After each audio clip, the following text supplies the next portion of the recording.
What up, what up, what up, what up? It's me, L Teddy 27. What's good? It's like right about the hood. Oh, dear God, I'm already eating a drink. Look a damn mess, just a damn mess. No means no, and yes means no. What up? What's good? What's up, people? What's up? It's me. Y'all know me. It's somewhere around me. Who I am. L Teddy 27. Back again for another review. This is going to be our review for Lovecraft Country, Season 1, Episode 10. It is the season finale. It is entitled Full Circle. And it basically, you didn't have to figure out what full circle meant. It brought you full circle. We had things that pointed us all the way back to episode 1. So let's get right back down to it. Let's dive right in. Now, let me say that normally for my reviews, I go point by point, scene by scene, and I almost give you it's a recap as well as a review. I'll tell you every different thing. I'm going to go through the episode, but I won't be giving you as much of the blow by blow every single thing that happened, because there's so many other things to talk about, and this is the final episode of the season, and I do want to take some time to address at the end final thoughts about the series as a whole. Also, and I'll say this again at the end, look for later tonight at 6 p.m. Eastern Standard Time. I'm going to be doing a Lovecraft Country Reviewers Roundtable with some other fellow reviewers. So look out for that. We'll be there. We'll be discussing and, breaking down and coming up with theories and talking about what we like, dislike, and all of that stuff. So catch us on my channel here tonight at 6 p.m. Eastern Standard Time when me and some other reviewers, we, chit chat and, talk about this stuff. All right. So we start off with they're at Hippolyta and George's house, and we look in the window and we see the Safe Negro guide in the window, the Safe Negro travel guide in the window of the shop. And so I felt like with everything that I've been knowing, I haven't read the original novel yet, but I know that is one of the centerpieces of the original Lovecraft Country. So I felt like, and they showed this Safe Negro travel guide, I think twice in this episode. So I felt like that was definitely a nod to the source material. And that was them trying to, make sure that we stay connected to the original source material. Although everybody has said that they have veered, off from the source material. So, but that's fine. But I love that they started off with that. So then they bring Dee home and they lay her on the bed. She's in full, demon girl mode. She's in the full Topsy twins, mode. And so Tick starts to say a spell, the Book of Name opens, and then after that, Tick it turns to a page that has Tick's birthmark on the top. And so Tick and Letty immediately passed out. And they go to this ancestral space or dimension or whatnot, and they meet up with the ancestors. They meet up with Hannah and Hattie and Dora. And even though this was Tick going back and seeing his ancestors, I kind of felt like this was also them ingratiating Letty into their family. Letty is the mother of their child. And as you can see, although Tick is a great person, although Tick is, we love Tick, for this family, it's more so the female lineage where it's going to be passed down. And that's why I thought there was so much work during this part, bringing Letty in, making her a part of the unit, the family, because she is carrying the child. And even though she may not be the bloodline, she is carrying the bloodline. And so I thought that, and also we got to think about the fact Letty really doesn't have a family of her own. She's estranged from her brother. We saw that. Her and Ruby have a tenuous relationship at best. Her mother is dead, and she never really felt the sense of family, whereas Montrose, Tick, and their whole lineage, Dora and all of them, they all did feel a true sense of family. So I thought that was important in this scene. Now, let's keep going forward. Tick talks with Hannah. Hannah basically has to give Tick what it is that he's going to have to do, how she got to this place, how she thought she was in hell, but then she realized that the fire was her rage and she was able to channel that rage and use it. How magic wasn't something to be feared, but a power to be passed on, and so forth and so on. So here we have Hannah giving instructions, telling the whys. You know what I'm saying? We got Hattie giving the what is going to be done. So we got Hannah telling you the why. Hattie is telling you the what is going to be done. Okay. Hattie was important because Tick's gotta die. somebody got to cast a spell. So them ingratiating Letty in also is the fact that somebody has to be able to cast this spell. And as you can see, although we see Tick cast spells and so forth and so on, with this family bloodline, we see the female lineage is very important. So Hattie teaches Letty how to cast spell, what Hannah's spell is, because Hannah tells them how I created this spell and the purpose of the spell and how this spell is going to, unbound white people from bind white people from marriage, not marriage, magic, and not allow them to be able to wield it and use it at their discretion. And how Tick is going to have to sacrifice himself. And we knew from the beginning that Tick was going to die, but now we realize that it wasn't going to be because of Christina and her spell. It's going to be because of the spell of his ancestors from Hannah. We saw Hannah going all the way back to episode 2. We were first introduced to Hannah. And we kept seeing Hannah over and over and over. And although we saw Christina over and over and over, Hannah kept coming back. And now we understand that it was Hannah's spell that was going to take Tick's life, not Christina's. But we'll get to that. Anyway, they even talked about the past mistakes of their ancestors. Hattie talked about the fact that Hannah had made mistakes, and Hannah was afraid of the magic, and Hannah sealed the book and things like that. And she even gives Letty advice and say, listen, do not cripple your son with your doubts. Allow him to explore and everything. So I loved all of that back and forth that they had there. The fact that the birthmark that all of the family had was created by Hannah. She created that and passed that along to protect her bloodline from magic, the people who were doing magic and so forth. So we then see, and y'all know I love the OG. While I loved Hannah, to me it's the OG, Hattie. Hattie is the OG. Y'all know from last episode. Now, I could see where Tick gets to the point where he's like, no, I don't want this to happen. Letty is also at the point too here where she's like, I don't want this to happen. But I think it was so important for Hattie to be the one to talk to Letty, because remember, Hattie gave up her life in front of Letty. Hattie could have probably did some stuff to save herself, but we saw Hattie give up her own life, trusting Letty and what Letty told her. And so I think it came full circle. There's that word, there's the whole reciprocation. Now it's full circle. Letty, you got to trust me. And what I'm telling you, you have to allow to happen. You have to do. And so just like Hattie had to give up her life when Letty told her she did, Letty's going to have to give up the life of Tick and trust that Hattie is telling her the truth. Full circle here, people. Full circle. So then we see Tick meets up with his mother. And I think while Letty got to the point where she trusted Hattie because of what they went through, Tick needed some reinforcement. So Tick needed to be reinforced by someone he had lived or experienced things with. Because Tick, although he had seen Hannah, he had not experienced anything with Hannah, but he had with his mother. He had that bond with his mother. So when Dora comes and you hear one of my favorite songs by Billie Holiday, Easy Living. I love that song by Billie Holiday. It's playing in the background. And Dora comes and she gives him the emotional wherewithal that he knew that he was going to need to go through this. And we see from the very beginning, we start to put together, this is a whole almost like reenactment of the life of Jesus Christ during his death. Because I'm sure that you can imagine Jesus knowing he had to die and having to come to grips with that. And he probably did go to his mother for comfort too. You, at some point, knowing what's ahead, you do need some comfort. You need somebody before you have to go into the lion's den, before you have to go on the cross, before you have to go into the fire. You need some comfort and some solace and some peace in order to, gird yourself in and wrap yourself in before you face peril. So this scene with his mom was very important. So Dora comes there, she comforts him. But wait a minute.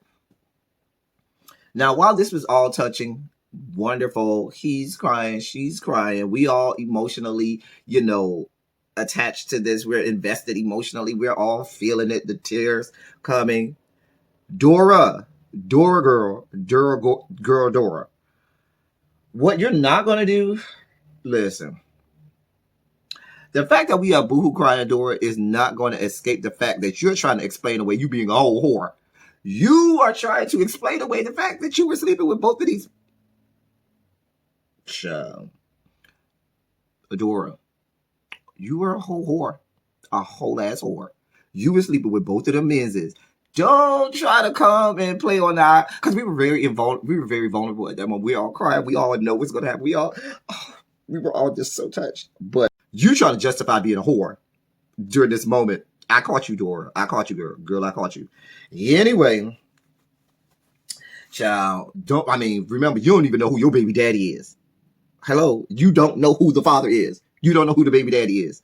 Child, don't try to explain away the fact that you don't know who your baby daddy is because you was around here sleeping with both brothers. Girl, you are a whore. Now, Billie Holiday playing in the background, the tears and all ancestral, places and stuff like that is not going to change that fact, honey. Anyway, so like I said, Hattie teaches Letty to Hannah spell. So then we get to the point where Tick says, listen, I'm here to save my cousin. And so they were like, okay, we can handle that. We can do that. So Hannah's gone, but we still have Hattie, Dora, Tick, and Letty. And they are all around what is Dee's bed, and but in the ancestral place, in this ancestral space. And so they start, Hattie leads them all in the spell. So Hattie starts doing the spell. And I'm thinking to myself, Hattie is this powerful. That goes back to reinforce that Hattie probably could have did some things with some magic back in the day in order to save herself. And she trusted the process. She trusted what was told to her. Anyway, they do the spell. She leads them in the spell. Diana, she comes, she gets well. The spell is broken from Lancaster, and she comes back to herself. Her arm never fully comes back. That left arm that she used to write never fully comes back, but the rest of her body does. And so Tick and Letty, they come up out of their comatose state. We then see Tick explaining to Montrose what has to be done. Montrose ain't here for it. And you could tell he only gave Montrose a bit and piece of it. He didn't even tell Montrose the part about him having to die. He just told Montrose the part about having to go to Artem and so forth and so on to cast his spell from Hannah. And Montrose put it together immediately. Wait a minute, didn't the book say you died there? And he was like, no, the book is wrong. And what happens is you see Letty kind of look up at Tick like, really, you just gonna lie to him and keep the secret from him that you know? Because both of them know that Tick has to die. And so she looks up at Tick like, really, that's what you're gonna continue to lie to this man? But Montrose wasn't here for no parts of it. And I was with Montrose. Montrose like, you are my son, and you looking for me to, okay, you dying? It ain't happening.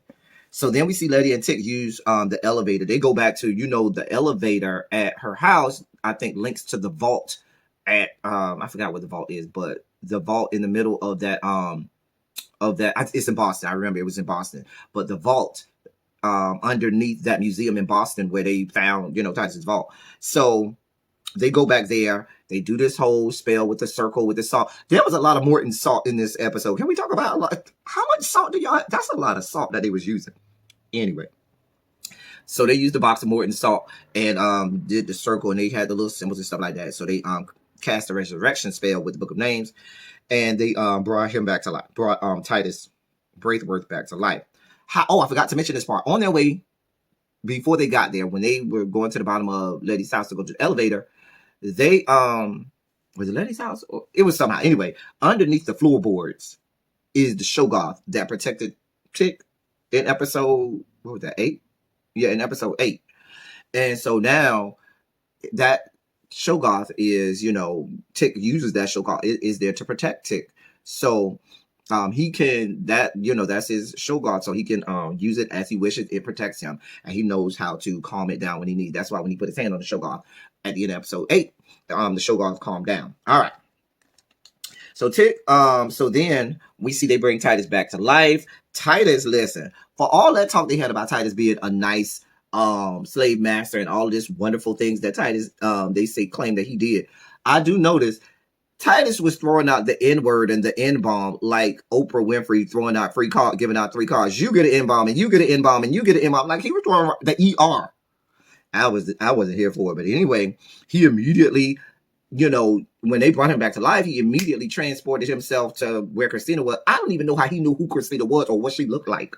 But he immediately transported himself in the street in front of her, caused the car to crash. Christina is thrust out of the car. How did she not die? Oh, yeah, invulnerability. I forgot. Anyway, Ruby was in the car too, but she didn't get thrust out like Christina little self. I guess that's where it pays off to have your little weight on you.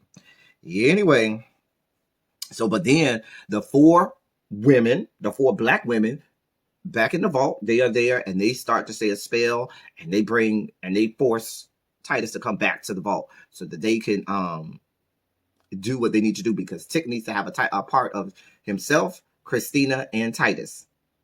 And so all 3 of them have to be connected in order to make it happen. And if you remember in episode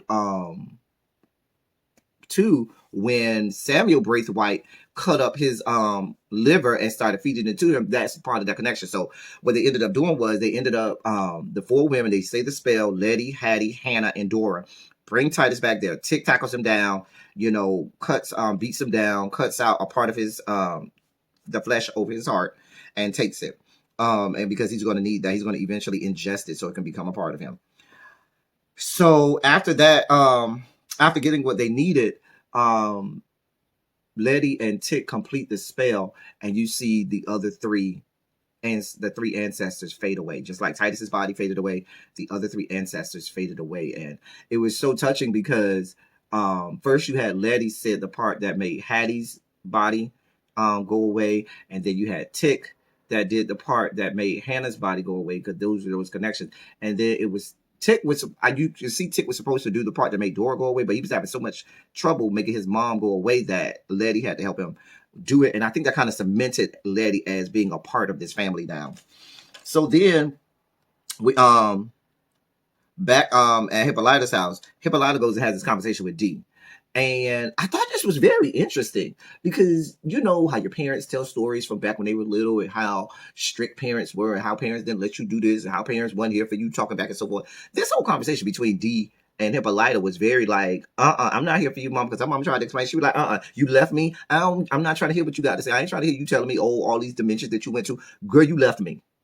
And I'm not here for it. And there was an amount of what some people would deem talking back, but I felt like Hippolyta kind of saw a little bit of herself at that age and remembered how when she talked to George, how she said she allowed herself to shrink and allow other people to shrink her. And I think in that moment, rather than stifling Dee, she let Dee just voice her, how she felt in her emotion, so as not to shrink her daughter like she had been shrunken so many times. Hippolyta and Dee have this whole conversation. Dee ain't here for Hippolyta, okay, at all. Ain't here for nothing.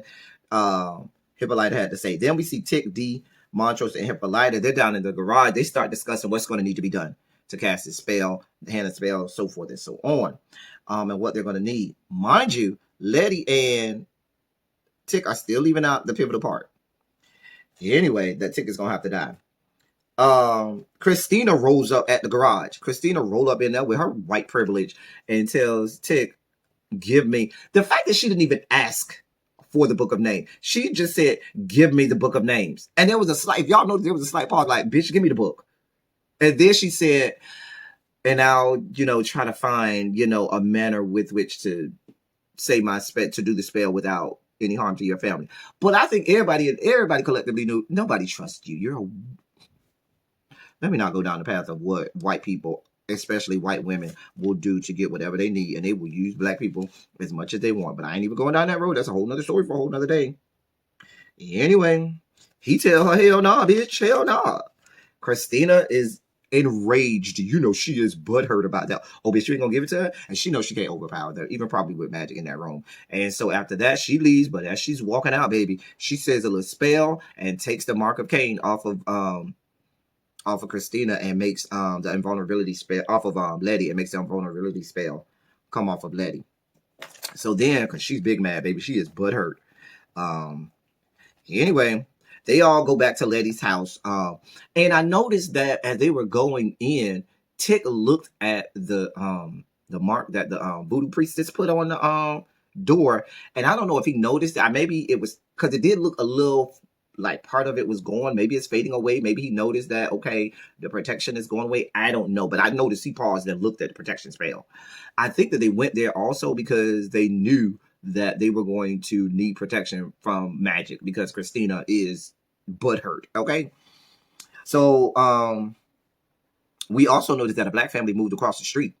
And so Letty was a pioneer in allowing black people to move across the street. Then that entertained the whole other notion about white people moving out of a neighborhood just because black people moving there, and that whole phrase, there goes the neighborhood, where that came from, that's a whole nother life for a whole nother day. Anyway, we find out that no, I'm sorry. He gets there. He calls the Drake Hotels. He goes to meet with Gia. We find out Gia. Remember how I thought Gia had killed the 100th person that was no longer a Camille? We found out she didn't. We found out her mama died, but she's still a Camille. She even asked the man who tried to hit on her, "Are you willing to give up your life to have sex with me?"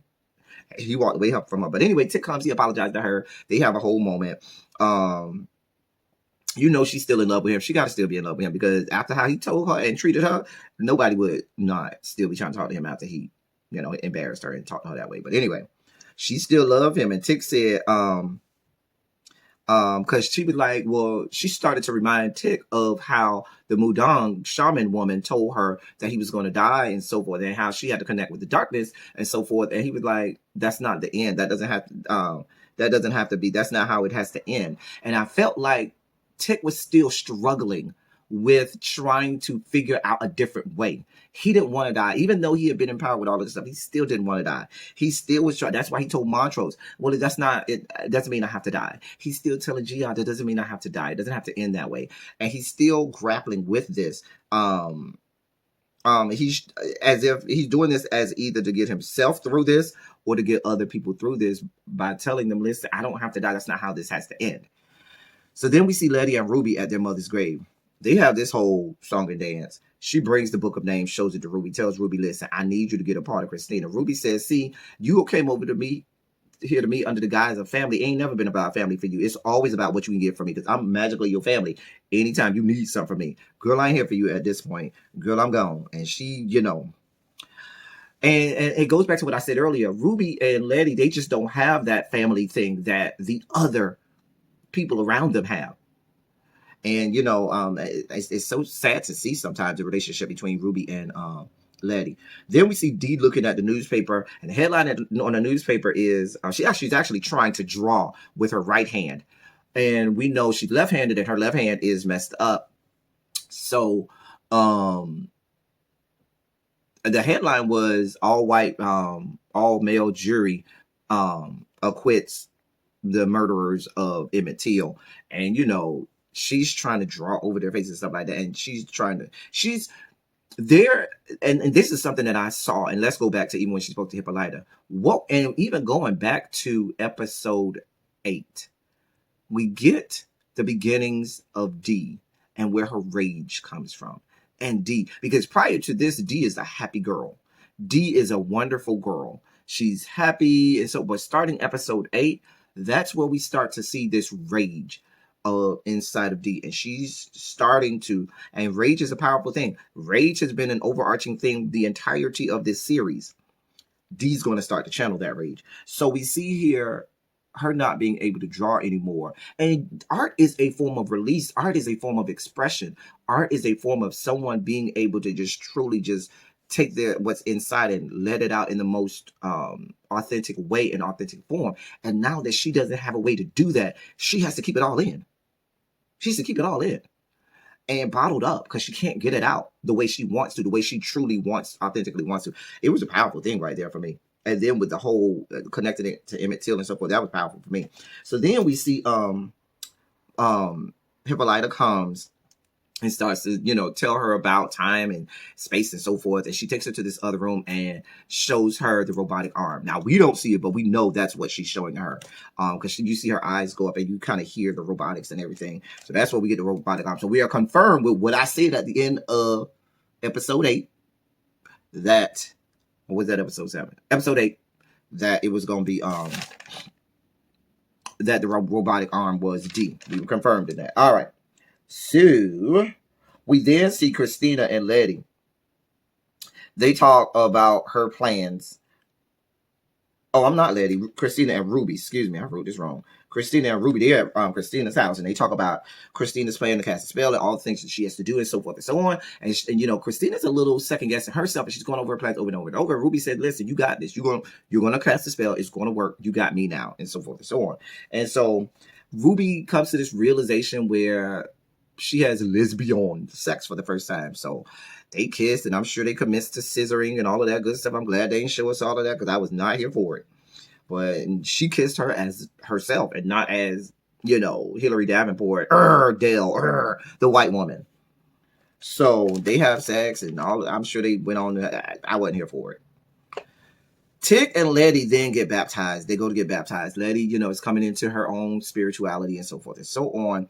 And I feel like this is the moment where Tick finally succumbed to what it was that had to be done. I kind of felt like, remember I talked about this being a whole parallel with Jesus.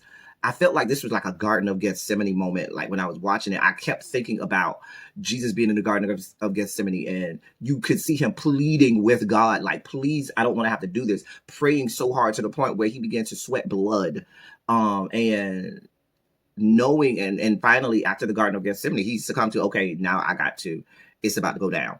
And so I think that when Tick went and got baptized, that moment, especially when he says, you need a few moments. Yeah, he says, I need a lifetime. And he touches his son, and he kind of succumbed to, this is really about to happen. And so we then cut away to them at the garage, getting everything prepared, putting everything in the car. Playing in the background is Nina Simone's I Am Blessed. Great song, great choice of songs there.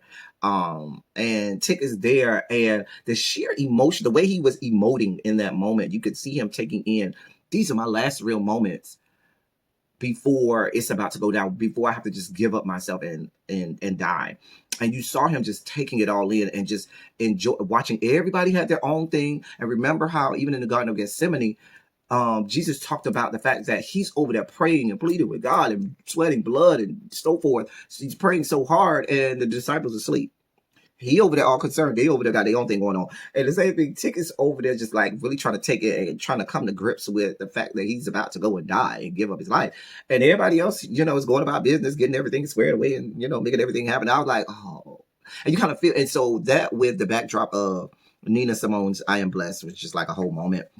So then as they're getting ready to leave, they get in the car, they're getting ready to leave, up runs Ruby with the potion, because I forgot to mention that before Ruby and Christina started their whole lesbian thing they had going on, scissoring or whatever they were doing, she told Ruby that, in order to cast the spell, to make the potion, I use parts of my blood and my hair and parts of my body. So parts of Christina is in there. So that is what was going to be needed to make the connection. Remember, Tick is going to take Titus's body and eat that and have that be connected with him. And then he's going to take Christina's. And so when Ruby comes with the potion, and Ruby tells Letty, hey, this is it, I got what you needed, and she goes with them, that is going to be the part that they needed of Christina so he could drink that and make that a part of him.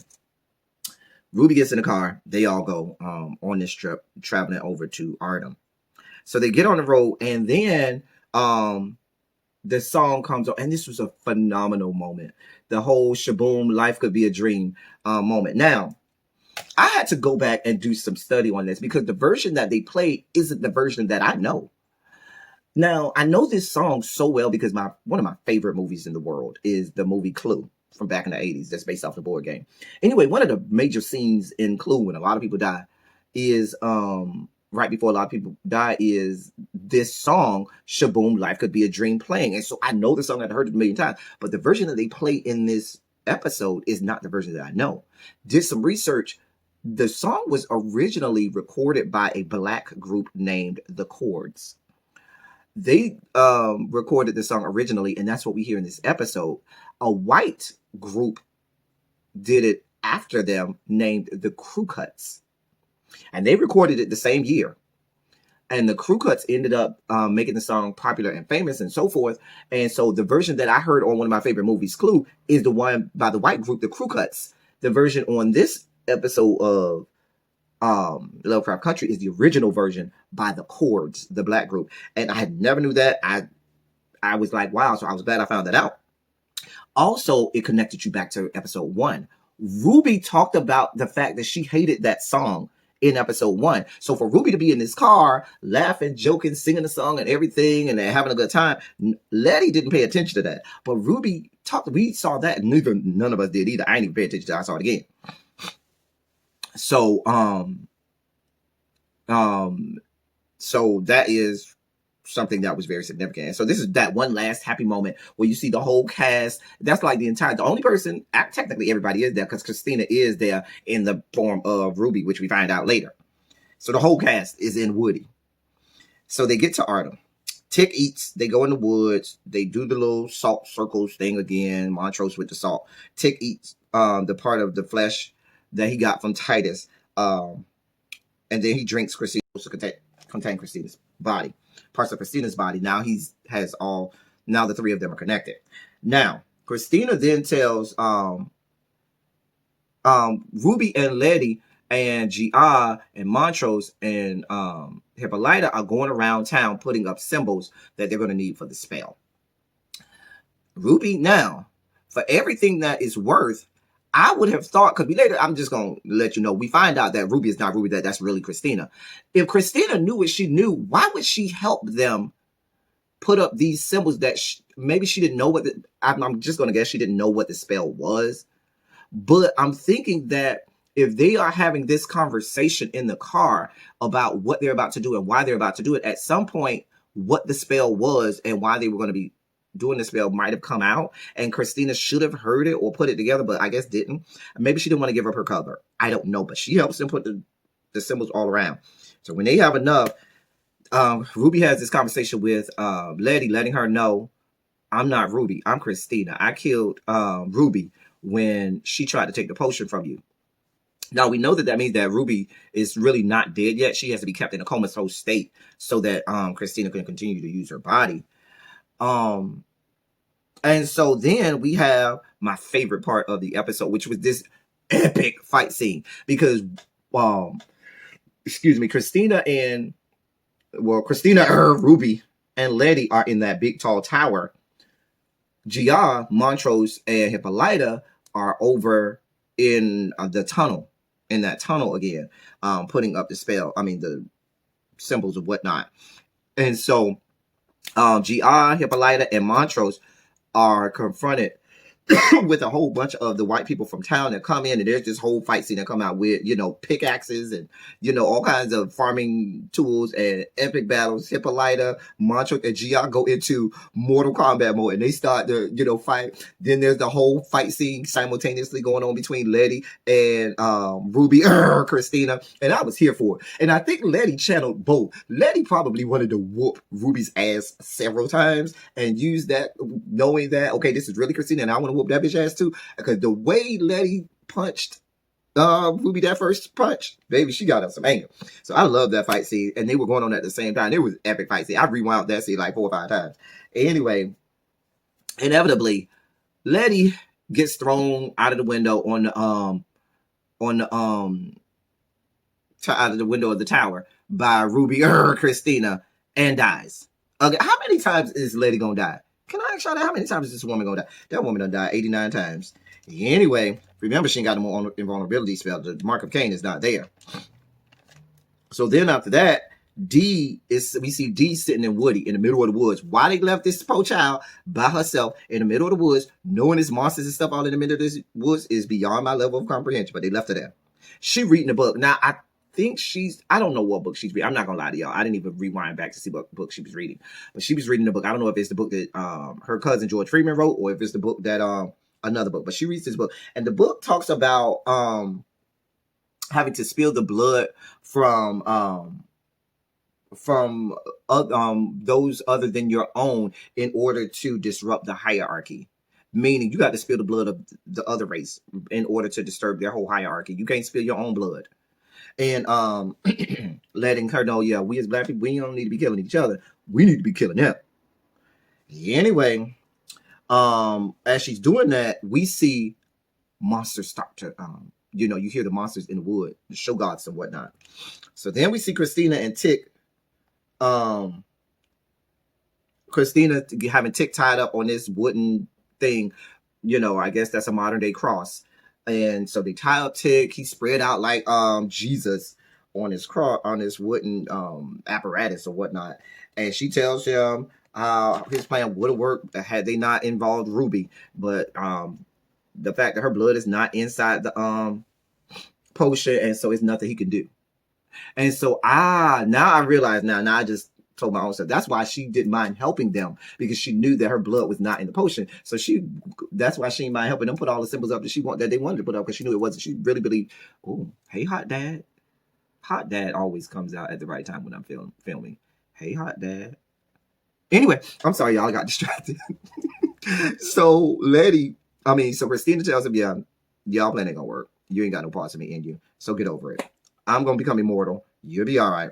So Montrose We then see the white people bring Gia and Hippolyta there after they done captured them after the big fight. Montrose is laid out, just stretched out. So we got 3 people stretched out. We got Montrose stretched out. We got Tick stretched out, laid out. And we got Letty all stretched out. That's how I believe that that Montrose really is Tick's son. Because, I mean, Tick really is Montrose's son. Because I don't think it was a coincidence that all 3 of them were stretched out and laid out at that point. Okay, even though Tick is conscious now, Montrose and Letty are not. And Tick is still laid out before they tilted up. I thought it was, maybe I'm looking too far into it. I don't know. Anyway, Tick starts to yell at her and says, where is Letty? Letty, and she look at Tick like, I ain't got time for that. And so Tick is incensed because he knows something happened to Letty, either Letty dead or something happened to Letty, and he is not here for it. So now I kind of felt like, oh my God, did I just die for nothing? Because he knows Letty's the only person that can do the spell. She learned the spell from Hattie. So Tick is like, I know I'm not going to sit up here and die at the hands of Christina's spell and not at the hand of Hannah's spell. Anyway, back down to Woody in the middle of the woods where Dee is. She's still trying to read. Shoggoth comes and, scares her and busts out the window or whatever. And then all of a sudden, Tick's Shoggoth come as well and starts fighting the other Shoggoth. And if you look close, Tick's Shoggoth is black. The other Shoggoth is white. Black versus white. Hello? Somebody. Anyway, and the other Shoggoth takes care of the one that was trying to get after D. We'll find out why. We'll find out why later. Anyway, Christina starts her spell. She, finally gets Tick upward. She cuts his arms and his blood comes draining out and she bathes herself in his blood. It was so much symbolism. I don't even have to go too much into the symbolism because y'all know the symbolism of white people, using, black people and using the bodies of black people and using everything that black people are worth and all of what black blood represents. Family, ancestry, culture. And even if you want to take it that far and talk about how white people appropriate our culture and try and steal everything that we do, steal everything we've done in the arts, it's just so much similar to that. But she's bathing herself, all of her whiteness, in the blood of this black man. And it was a lot for me. I wasn't here for it. So, but then they cut away to Letty. The mark of Cain comes back on Letty. I don't know how, but the mark of Cain come back. She's back alive. Letty is back alive. Y'all know she got 1 million lives. Anyway, so Letty goes and runs over to where they are, which is, at the old burned down lodge.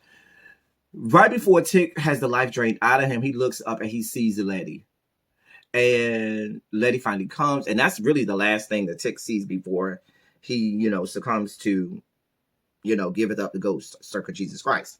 Because the moon came, and you saw the little spirit or whatever, being cast into Christina.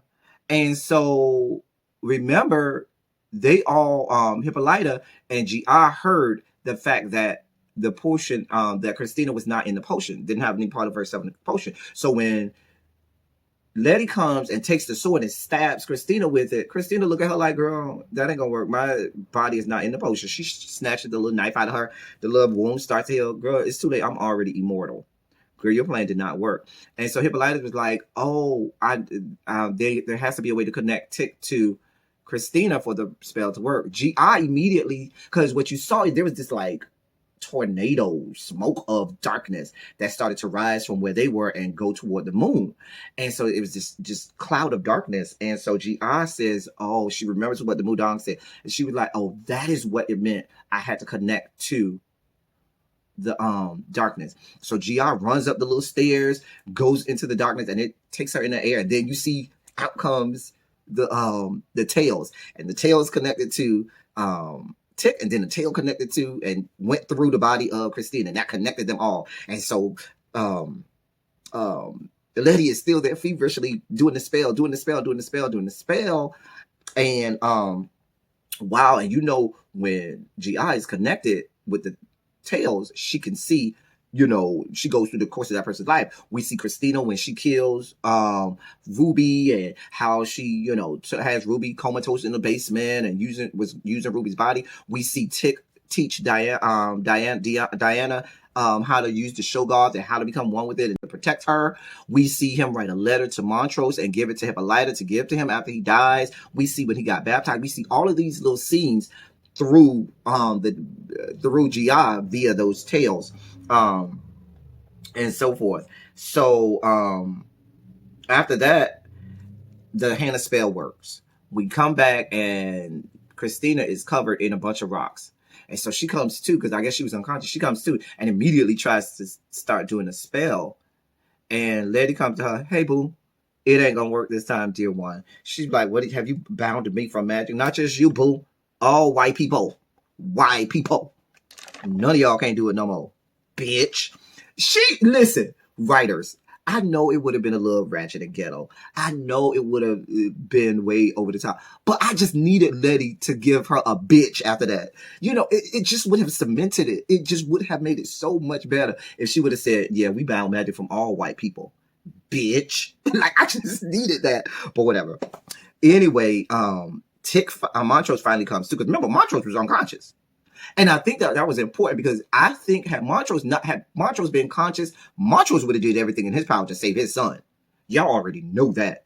So I think Montrose had to be unconscious in order for Tick to actually die. Montrose came back to life, and Montrose sees his son. Montrose is grieving, and I think collectively all of the viewing public that watched the episode was grieving with Montrose because we knew Tick was going to die. They told us from the beginning that Tick was going to die, and even though we knew it and we had time to prepare, it still doesn't make it easy. I ain't going to go into it, but I know what that feels like, knowing someone's going to die, thinking that you can prepare yourself for that, but then when they do, it never prepared you. So Montrose is grieving. The four of them, Hippolyta, Letty, Montrose, and Gia, you see them carrying Tick's lifeless body through the tunnel. And I guess they're going to take him home to funeralize him. We then, in the last scene, you see Christina there underneath the rocks. D comes. And D, I guess, remembered what she read. And Christina tries to bargain with her. D, save me, help me. And she was like, girl, you still don't get it. Girl, she was child. She said, girl, you still haven't learned. And baby, she takes that robotic arm, because she got the robotic arm on now, and takes it and wraps that robotic arm around her neck and squashes it. You see her eyes bulge out, and you see blood shatter everywhere as she crushes her to death. I was here for it.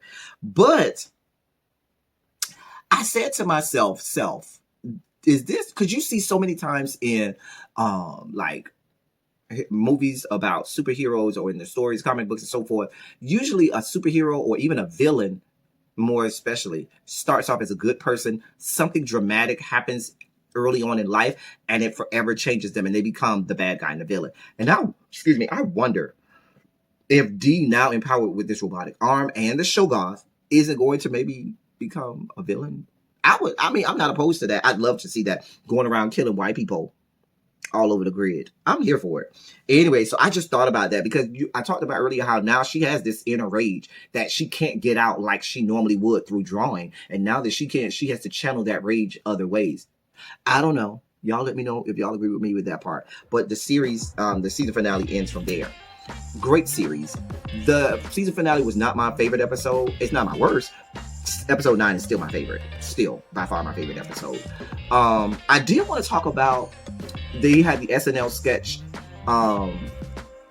actually the night before the episode dropped, where there was Issa Rae trying to explain the movie to some other people, black and white, and how they didn't get it. And they tried to downplay the role, not the movie, the role of the show, and how great Misha Green is and what she has done and how much of a, dare I throw around the term, genius that she is.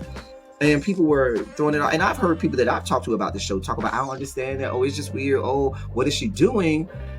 Now, let's be clear. Remember when the movie Us came out?